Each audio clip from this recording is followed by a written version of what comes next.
When AMD released their game-changing GCN 1.0 architecture in January of 2013 in the form of the Radeon HD 7970, they well and truly put Nvidia on the back foot. The 7970 had little trouble manhandling the GTX 580, and although it was just 2 months until the GTX 680 arrived, I'm sure that was a very long wait for Nvidia. Fast forward 4 years and we find a similar situation, though this time it's AMD who's on the back foot.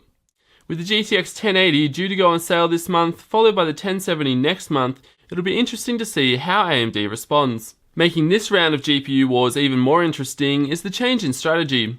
Nvidia opted to come out guns blazing as they so often do, introducing high-end parts first with the option to fill in the lower tier gaps later.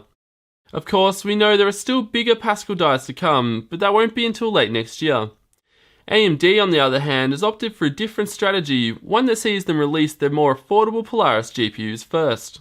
Based on current information, there'll be 2 Polaris GPUs, Polaris 10 and Polaris 11, and neither will be focused on the high-end desktop graphics market. Polaris 11 is targeting the low-power market, so think R7 280X, and Polaris 10 will go after the mainstream to high-end market, so 380X territory. So why has AMD taken this approach and broken tradition? My theory is they've had trouble, or at least predicted problems with yields due to the move to the 14nm FinFET process.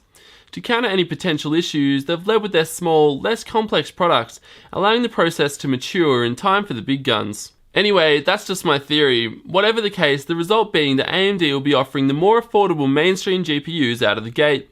This means Polaris will be competing with the last-gen Nvidia Maxwell products, at least in the short term, a situation which AMD is no doubt hoping will result in meaningful market share gains. Originally, this meant that AMD's answer to the GeForce GTX 1080 and 1070 wouldn't come until next year, but with the arrival dates of these new Nvidia GPUs set in concrete, AMD has reportedly brought their high-end GPUs, codenamed Vega, forward to October of this year. This is of course all speculation, so let's focus on the here and now. With AMD seemingly without an answer to the GTX 1080 and 1070 for at least 5 months, they'll have to rely on their Fiji and Granada products in the meantime. So in order for AMD's current product stack to remain competitive, what kind of pricing can gamers expect? Based on the 1080 performance that we've seen and the 1070 performance that we expect, the pricing landscape should look something like this. The Fury X was on average 30% slower at 4K and 36% slower at 1440p based on my 21 game test sample.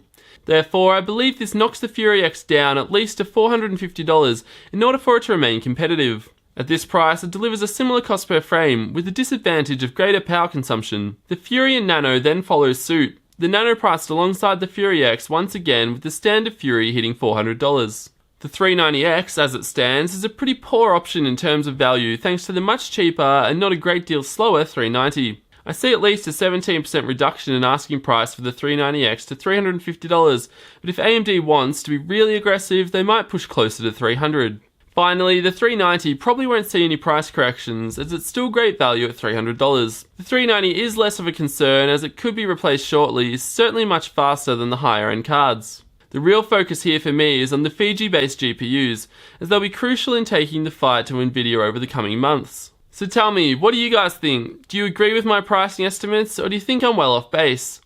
Let me have it in the comments. I'm your host Matt as always, and I'll see you guys next time.